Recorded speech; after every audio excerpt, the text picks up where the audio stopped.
Hola a todos, mi nombre es Iván Beltrán, soy compositor de música para cine y profesor de música.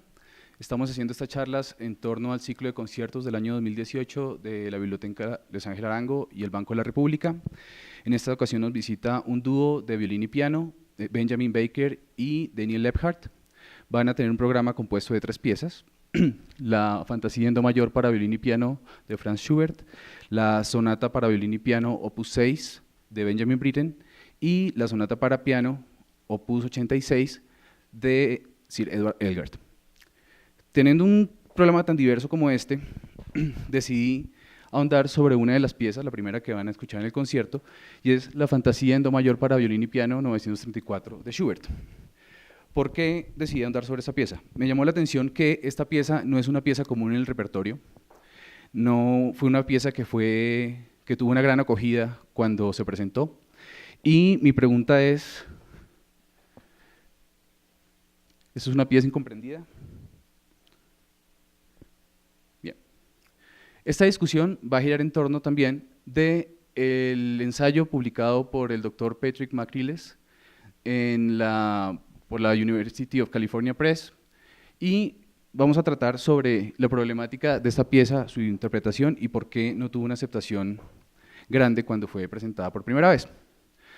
Un poco de contexto sobre esta pieza: vamos a tener que fue terminada en el año 1827, fue un encargo de Joseph Slavik, violinista, y fue estrenada por él y el pianista Carl Maria von Bocklet en 1828, el 20 de enero.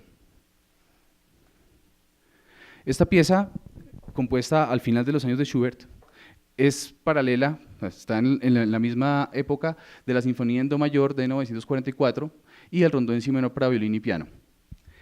Estas dos piezas son consideradas grandes piezas del repertorio, están dentro del canon de Schubert, pero la Fantasía en do mayor no lo está. Entonces surge el interrogante: estamos con unas piezas de un Schubert maduro, no puede estar más maduro que en ese momento, dado que él se muere en el año 28, el año del estreno de la Fantasía. Entonces, ¿por qué esta pieza no está catalogada en la misma calidad que estas dos? Para darnos una idea de cómo fue recibida esta pieza en el momento de su estreno, traje 2 citas que resultan bastante inquietantes. Primero, la Fantasía para violín y piano del señor Schubert dura mucho más de lo que los vieneses están dispuestos a dedicar a sus placeres estéticos. El auditorio se fue vaciando gradualmente y su servidor admite que tampoco puede decir cómo terminó la pieza musical. Esta reseña fue publicada en 1828 y tenemos otra. Una nueva fantasía. No tiene atractivo de ninguna clase. Sería justo decir que el popular compositor se ha descarrilado en esta ocasión. Entonces, teniendo opiniones como estas de la crítica, vamos a ahondar sobre cuáles son esas problemáticas que tal vez generaron estas opiniones y por qué esta pieza no ha sido parte del repertorio tradicional de cámara. En primer lugar, tenemos que presenta una dificultad técnica y una escritura no idiomática para el violín. Segundo, tenemos ambigüedad formal y falta de resolución de las expectativas. Tercero, una supuesta falta de gusto y técnica al utilizar el lied Sei mir gegrüßt como el tema del set de variaciones en el tercer movimiento. Y 4, una falta de integración del lied en la estructura macro de la fantasía. Vamos a abordar la primera situación: una dificultad técnica y una escritura no idiomática para el violín. Tenemos que estamos en la tercera década del siglo XIX y, como es común, el gusto está cambiando. Tenemos próximamente el advenimiento de los grandes virtuosos, uno de ellos lo voy a mencionar ahorita, tenemos otro ejemplo que es Liszt. Entonces, es claro que vamos a tener a Schubert como combatiendo entre lo que él sabe hacer y el gusto popular. Asimismo, esto nos va a desembocar en la misma pieza, en unos pasajes virtuosísticos que intentan responder al gusto generalizado, pero que resultan con una gran dificultad. Incluso algún musicólogo, el señor Schwartz, en el año 71, dice: hay un fragmento que es virtualmente imposible de tocar. Ese fragmento está en el 4º movimiento y lo vamos a escuchar a continuación.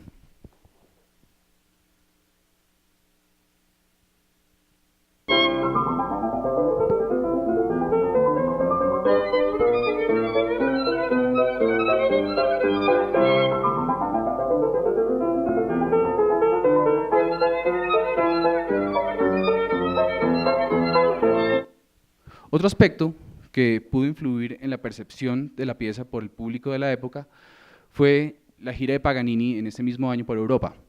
Estuvo 3 meses después del estreno de La Fantasía en Viena y, sin demeritar a Schubert, él, como cualquier músico de su época, recibió formación en violín, en piano, en viola, en órgano, pero digamos que su técnica de escritura para el violín palidece al lado de un virtuoso como Paganini, que es devoto de su instrumento y va a generar una técnica que va a ser seguida de aquí en adelante por otros compositores en la escritura para violín. Por último, por crónicas de la época, tenemos que el estreno, como ya habíamos mencionado, estuvo a cargo de Joseph Slavik y Carl Maria von Bocklet. La dificultad técnica del violín sobrepasa la del piano en esta pieza. No es que al piano se la pusieron fácil, ¿no? Pero digamos que es superior el requerimiento técnico para el violín en este caso. Dicen los cronistas de la época que el señor Slavik no estaba, digamos, suficientemente maduro para abordar un repertorio de esta dificultad. En el segundo punto tenemos ambigüedad formal y falta de resolución de las expectativas. Y eso es importante abordarlo desde la perspectiva del oyente de la época. Para nosotros hoy en día, las expectativas que tenemos cuando escuchamos una pieza son distintas. Estamos acostumbrados a la música popular, a la música comercial de ahora, a la periodicidad. En este caso, el oyente tenía ciertas expectativas basadas en las formas que se utilizaban en la música de concierto de la época. Para hablar de estas ambigüedades y estas expectativas es necesario que tengamos claros 3 términos: fantasía, forma sonata y ciclo de sonata. Vamos a iniciar con la fantasía.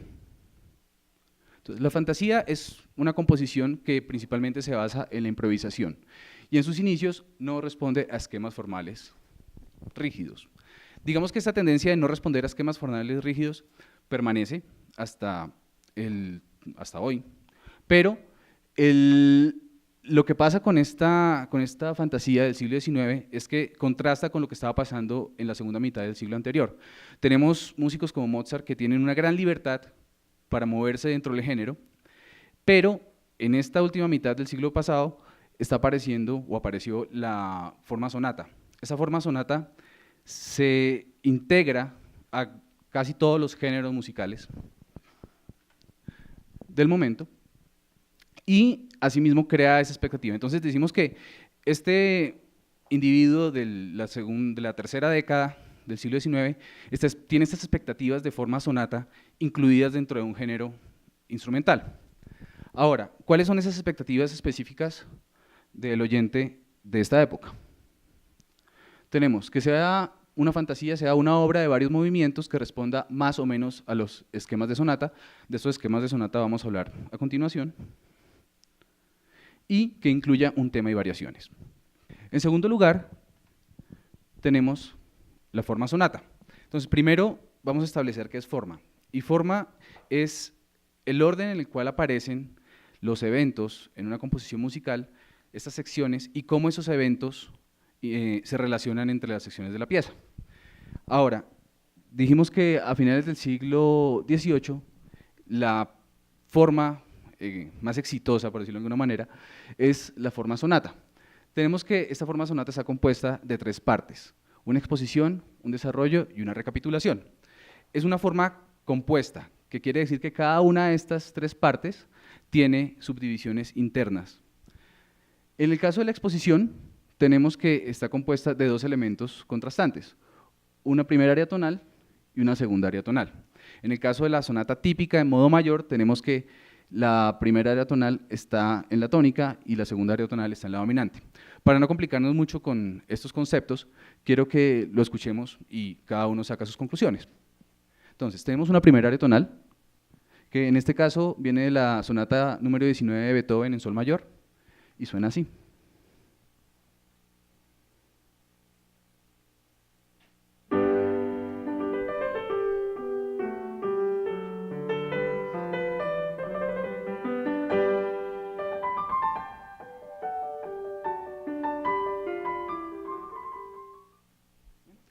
Esta primera parte va a estar seguida de una transición que nos va a conducir a la segunda área tonal, que en este caso suena así.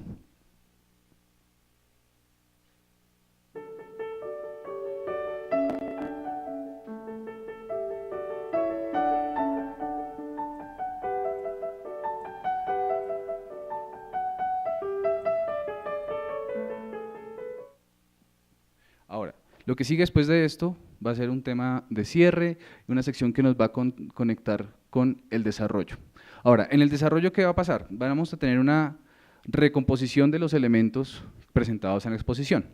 En este caso, tenemos esto.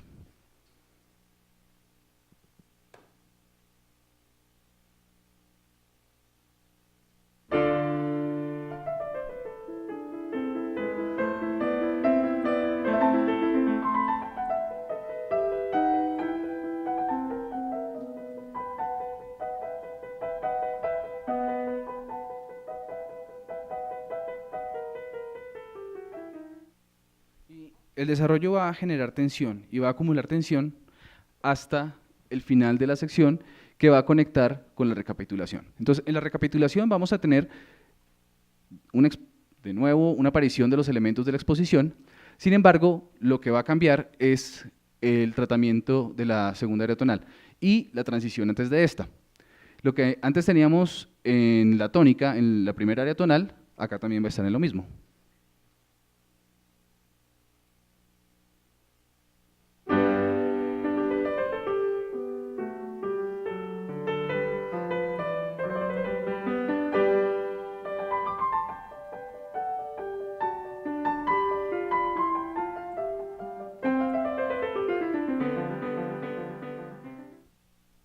Lo interesante de este fragmento es que al final no tiende a irse a otro nivel tonal, sino que se queda en la tónica.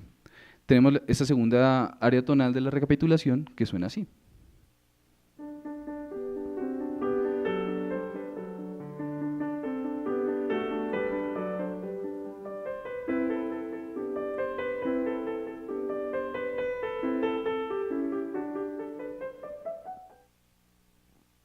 Por efecto de contraste, voy a volver a poner esta sección.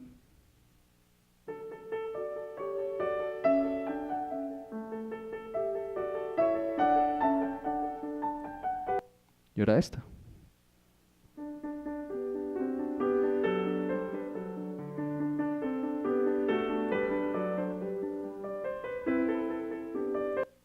Bien, entonces es lo mismo, pero distinto. Ahora,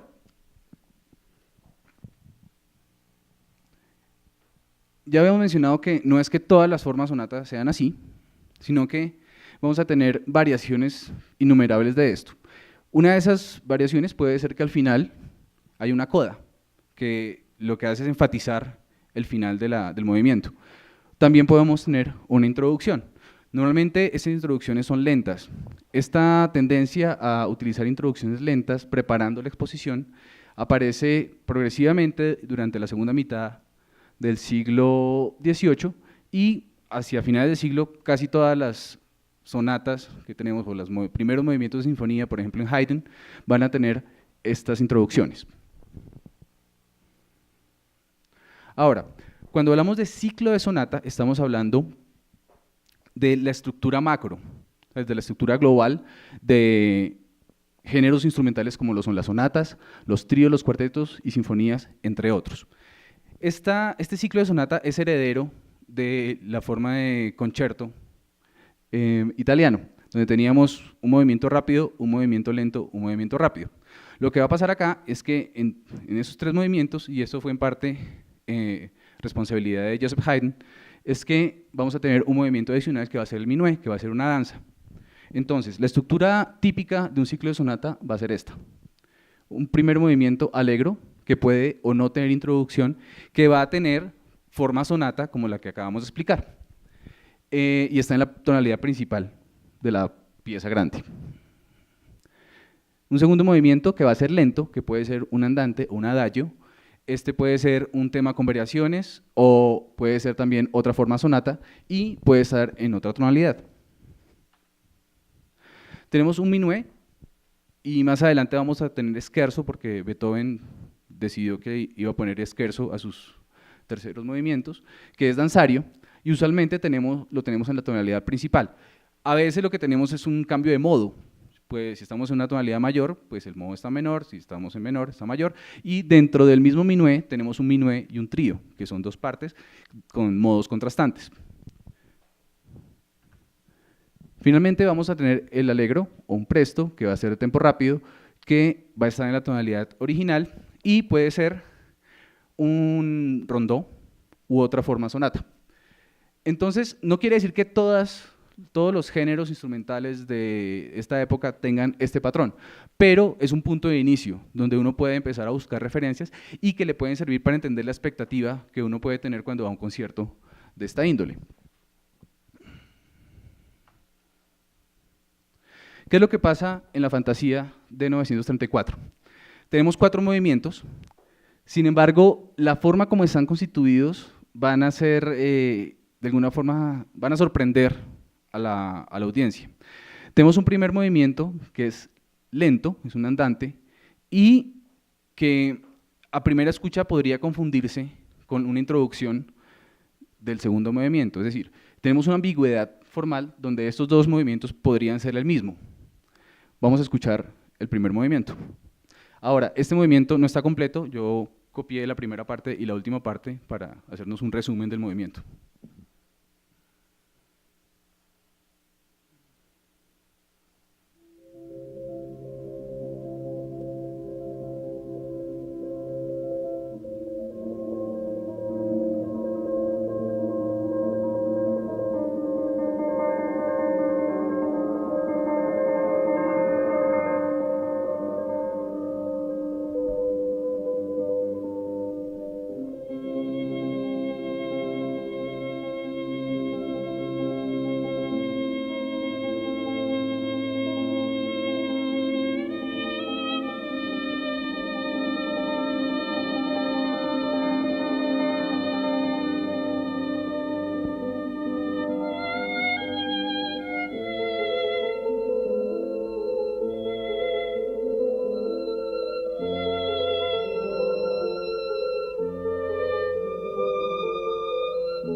Entonces, ese movimiento, a pesar de que termina en una cadencia al final abierta, preparando lo que viene, falla en establecer la tonalidad principal de la obra.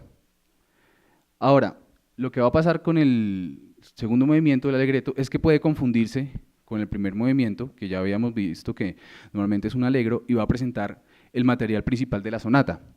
En este caso tenemos que la fantasía es en do mayor y el inicio de este movimiento es en la menor, lo cual es una sorpresa. En este caso está traicionando las expectativas de sus oyentes en este momento. Vamos a escuchar esto. Ahora, este segundo movimiento tampoco es un ciclo cerrado, sino que termina abierto en una dominante de la bemol que tiende a seguir. Escuchemos el fragmento.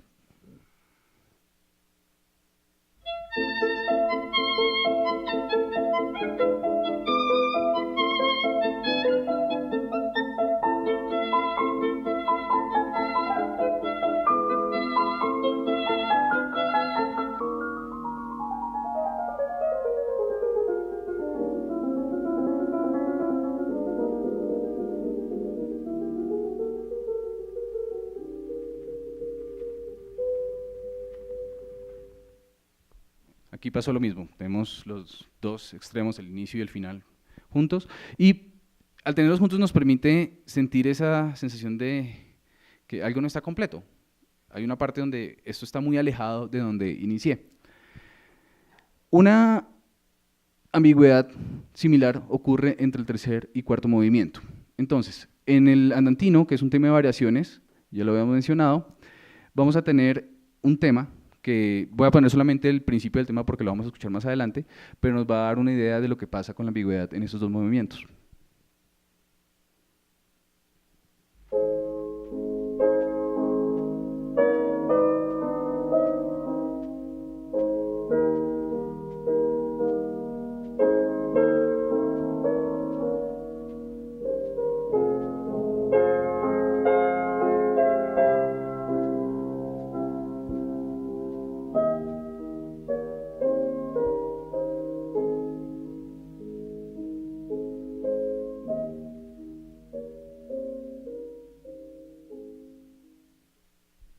Entonces, lo que pasa acá es que el cuarto movimiento va a iniciar con un material muy similar al del tercer movimiento, lo cual genera una confusión sobre, bueno, ¿eso es un movimiento aparte o es una cuarta variación después de la tercera variación del tercer movimiento? Ahora, antes de este movimiento hay una reaparición de los materiales del primer movimiento que hacen más confuso el asunto. Entonces, ¿está empezando ese cuarto movimiento con esta reaparición de los materiales del inicio o está empezando cuando aparece este? Quiero que escuchemos este cuarto movimiento y la relación que tiene con el inicio del movimiento anterior.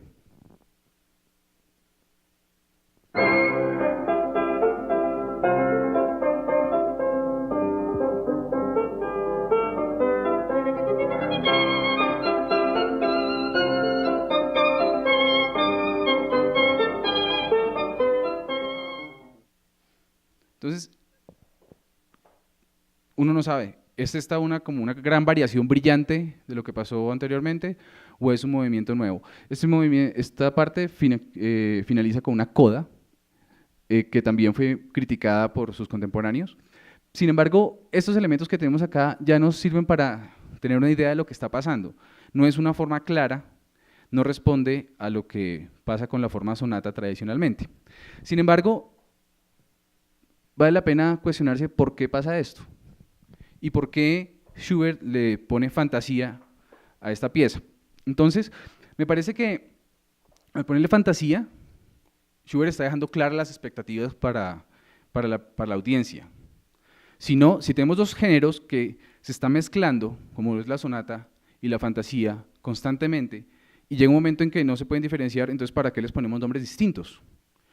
En este caso, el llamarlo fantasía le está diciendo al oyente, usted va a escuchar algo que está fuera de las expectativas normales que tiene un movimiento o un ciclo de sonata. Ahora, la cohesión de esta pieza se va a lograr más adelante, pues la vamos a explicar más adelante, pero vale aclarar que a diferencia de la forma sonata, del ciclo de sonata, tenemos que en la fantasía los movimientos son juntos, no hay pausa entre movimientos, todos se llama ataca. Bien. Ahora, ese punto fue la mayor crítica que se le hizo a Schubert en torno a su fantasía, y es la supuesta falta de gusto y técnica al utilizar el lead como tema del set de variaciones en el tercer movimiento. Entonces, ¿qué va a pasar acá? En la canción original, la forma literaria que utiliza tiene una parte que se llama refrán, y ese refrán se utiliza siempre al final de cada estrofa. La traducción de lo que pasa ahí es yo te saludo, yo te beso. Y Schubert se vale de esto para musicalizar el lead y va a tener esta melodía. Vamos a escuchar solamente una melodía del acompañamiento, no lo vamos a tener con letra porque por derechos de autor no podemos pasar material que no tenga autorización. Sin embargo, podemos escuchar la música y podemos emitir juicios a partir de eso.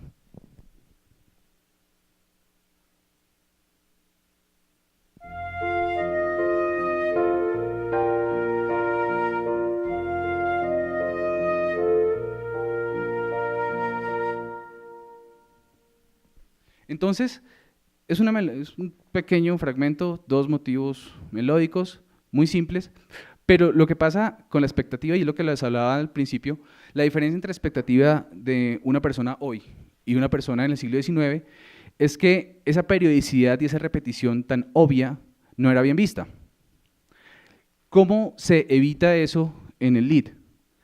Vemos que tenemos, al menos puse el esquema de las primeras 4 secciones, tenemos que las formas, los números de compases no son los mismos. Es decir, la duración de cada sección y cada frase es elástica. Entonces la expectativa de dónde va a caer este refrán y lo que va a seguir ese refrán se crea sorpresa. ¿Bien? Vamos a escuchar esta primera parte, no vamos a escuchar la introducción del piano, vamos a escuchar la estrofa 1, 2 y 3.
Entonces, me parece que esa elasticidad en la duración de las frases alivia la predictibilidad de la aparición del refrán. ¿Qué pasa en la fantasía? Entonces, en la fantasía tenemos que Schubert lo que hace es busca frases de duraciones similares, ¿sí? En este caso vamos a tener en el tema una parte A y una parte A', en la primera aparición del tema, y una parte B que se repite. Entonces vamos a tener 2 partes de 10 compases, 2 partes de 14 compases, que crea predictibilidad en el oyente. Y eso, después de repetirlo durante un tema y 3 variaciones, puede llegar a ser irritante para un oyente de la época. Quiero que escuchemos este tema y lo que estamos hablando.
Entonces, ahí escuchamos el tema y la primera variación.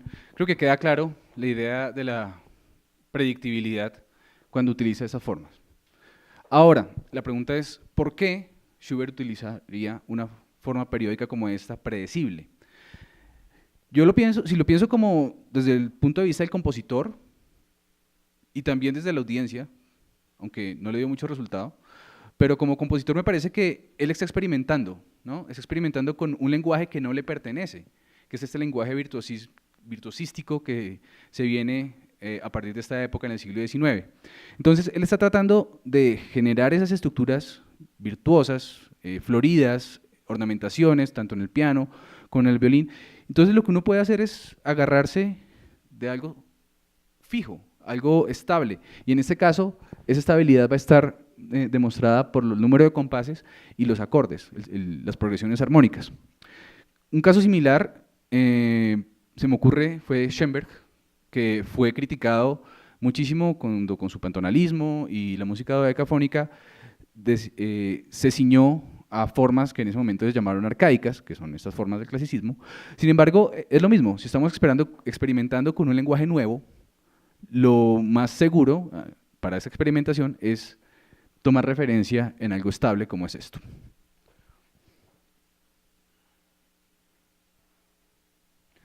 Otra crítica que se le hace a este movimiento es la falta de un manejo cuidadoso del registro agudo del piano, similar al que él tuvo en el Lied. Entonces, ¿qué pasa? Schubert era el experto de la canción. Con 600 Lieder en su pluma, tenía muy claro cómo acentuar el texto, cómo intercalar la melodía, la cantante o el cantante con el piano, y cómo ese fenómeno iba a expresar las emociones del texto. Entonces, ¿qué pasa en el Lied original? Tenemos que el piano primero va a empezar por encima de la voz, ¿ya?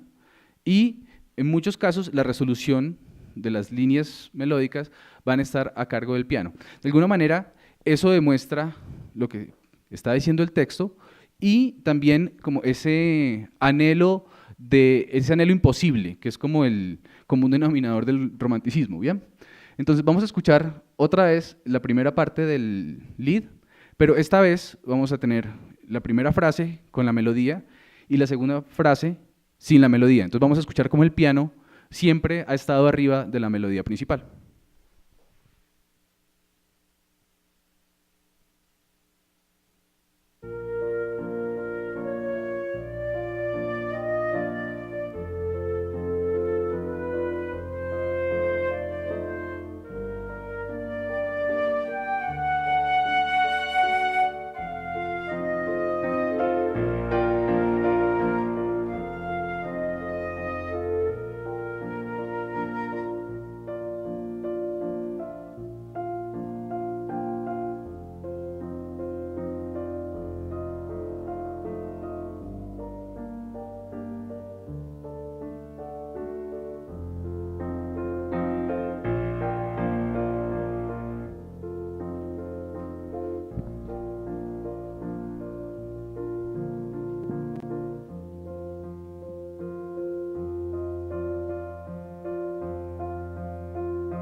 Bien.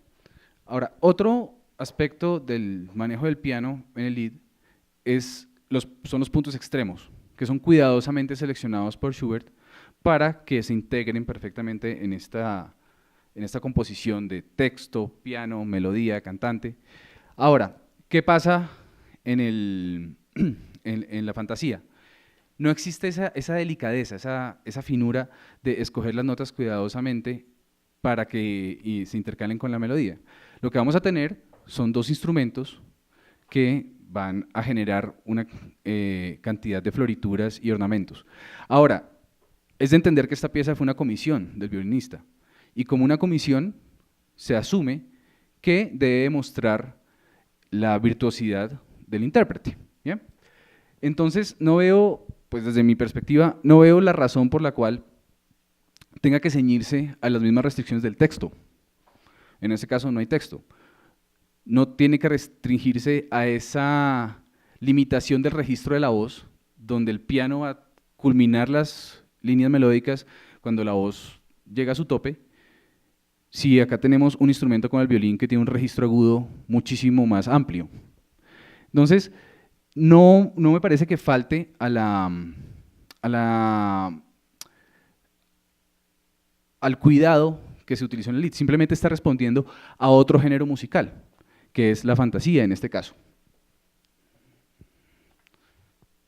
Por último, no es la última crítica que recibió, sin embargo, me pareció importante traerla también, es la regularidad de la progresión o del ciclo armónico en la parte A del tema. ¿Qué pasa? Para los que tienen conocimiento musical, vamos a tener unas secuencias descendentes, la, sol, fa, mi, 4, fa, mi, re, do, 4. Y aquí se rompe, pero este rompimiento no logra decir que se rompió el ciclo. Auditivamente no se siente esa ruptura. Ahora, si tenemos que esta es una pequeña parte, una pequeña sección del tema y se repite, y además tenemos que la misma estructura global del tema con todas sus frases se repite en un tema y 3 variaciones, es bastante obvio lo que el oyente de la época no sintió cómodo. ¿Bien? Ahora, insisto, para nuestros oídos, esto pasa todos los días en la música comercial. Entonces, yo creo que estamos en un buen momento para escuchar esta pieza, porque tenemos unos oídos frescos, unos oídos que no tienen el prejuicio de la forma compleja, y creo que la podemos disfrutar. Quiero que escuchemos esta progresión.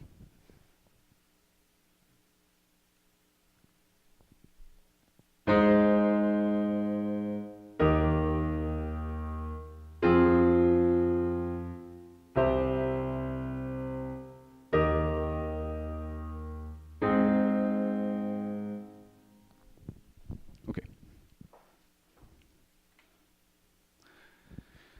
La cuarta razón por la cual esta pieza no tuvo una gran aceptación fue la aparente falta de integración del lead en la estructura macro de la fantasía. Entonces, sabemos que estaba basada en este lead, sin embargo, me parece que la escucha necesaria para encontrar esas relaciones es mucho más minuciosa que la que puede tener un oyente desprevenido.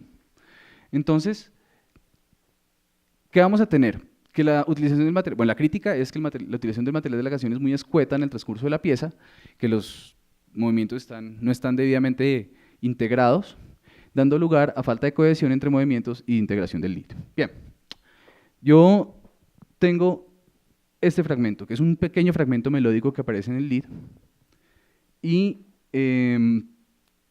que me parece que va a envolver toda esta idea de las expectativas no resueltas. Quiero que lo escuchemos.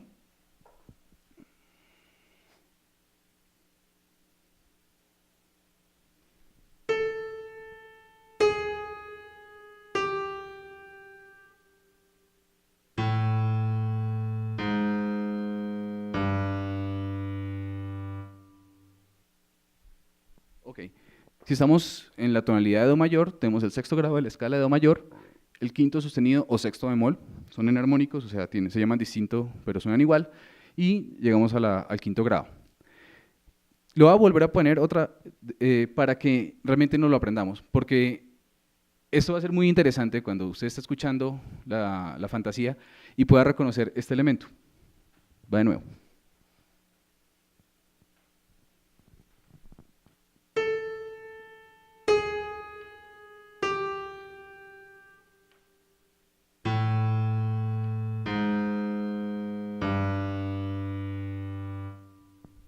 Bueno. Entonces, en el lead, que ese no está en do, está en si bemol, nos va a aparecer de la siguiente manera, va a estar transpuesto. Quiero que lo escuchemos transpuesto ahora.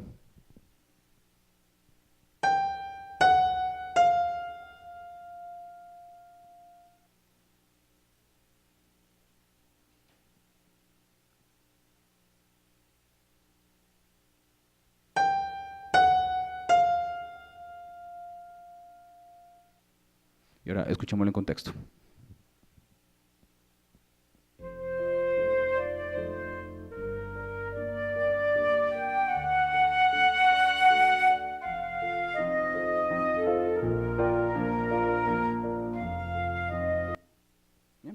Entonces, ¿qué pasa? El fragmento al que me refiero es este. Y para los que tienen conocimientos de armonía, tenemos en una tonalidad de si bemol un fa sostenido. Nos está generando una expectativa de resolución. Voy a pausar estratégicamente la grabación para darnos una idea de lo que está pasando y de lo que quiero decir con esa expectativa de resolución.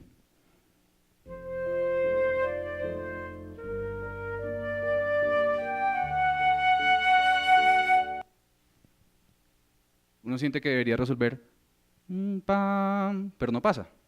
Nos está generando una expectativa no resuelta. Ahora, ¿cómo este elemento considero yo que va a ser un elemento cohesor de toda la fantasía? Lo vamos a encontrar en distintas secciones. Bueno, acá sube, pero no sube, baja. Por ejemplo, al inicio de la fantasía, en el primer movimiento, quiero que escuchemos otra vez la célula melódica original para refrescarnos la memoria.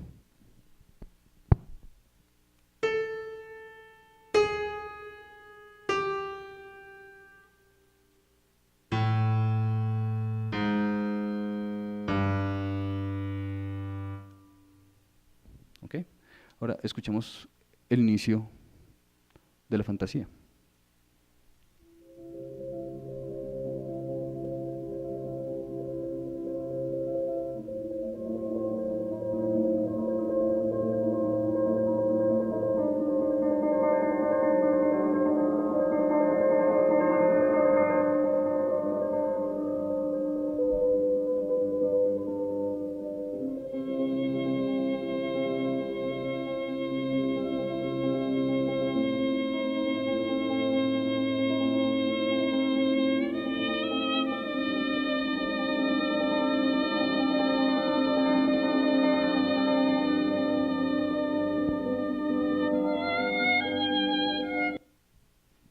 Ahí está presente, desde el inicio. Entonces no podemos decir que estos movimientos están desconectados.